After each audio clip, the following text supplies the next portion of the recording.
সূর্যের ফোনের লোকেশন অনুযায়ী দীপা চলে যায় সেই জায়গায়, আর সেখানে গিয়ে রুডির সাথে দেখা হয়। রুডিকে এমন অদ্ভুত বেশে দেখে কেউ চিনতে পারে না।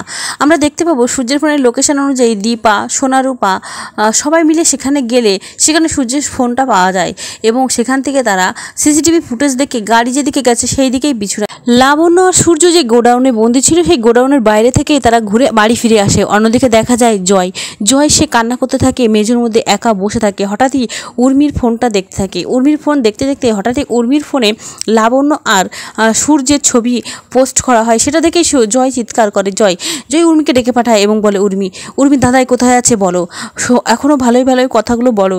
আমার মেয়ে, আমার লাবণ্য, যে আমার মেয়েকে তুমি অনাথ আশ্রমে রেখে এসছো সেই মেয়ে। তখন উর্মি বলে, কিসের মেয়ে? অবৈধ সন্তান?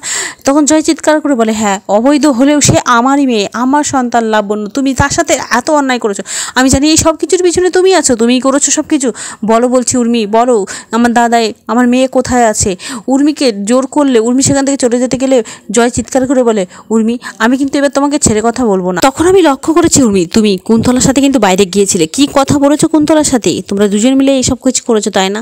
ঠিক সেই মুহূর্তে দীপা, সোনারূপা আর দীপ সেখানে চলে আসলে জয় বলে, বৌদিদি এই দেখো উর্মির ফোনে এই ছবিটা এখনই পাঠানো হয়েছে। সেটা দেখে দীপা চিৎকার করে বলে, না এটা হতে পারে না, ডাক্তারবাবুকে হাত বেঁধে ফেলে রেখেছে আর লাবণ্য অজ্ঞান হয়ে রয়েছে। সেটা দেখে দীপা খুবই কষ্ট পায়। অন্যদিকে দেখা যায় সেই মুহূর্তেই সোনার ফোনেও কিন্তু একটা অচেনা নাম্বার থেকে একটা ফটো পাঠানো হয়।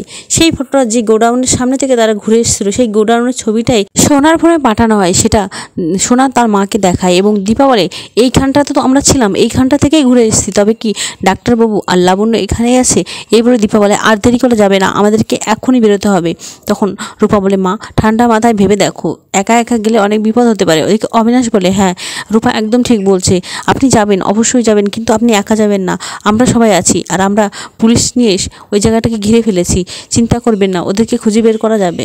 ওদিকে দেখা যায় উর্মি কুন্তলাকে ফোন করতেই ঘরে যায় এবং ফোন করে কুন্তলার সাথে কথা বলতে গেলে ঠিক সেই মুহূর্তে জয় সেখানে চলে আসে এবং ফোনটা উর্মির হাত থেকে নিয়ে নেয়। কুন্তলা অফিস সাইড থেকে বলতে থাকে যে, তোমার কোনো দোষ নেই সেটা আমি জানি, এই সব কিছুর পিছনে আমি আর আমার ছেলে রুডি আছে। এই কথাটা শুনে জয় চমকে যায়।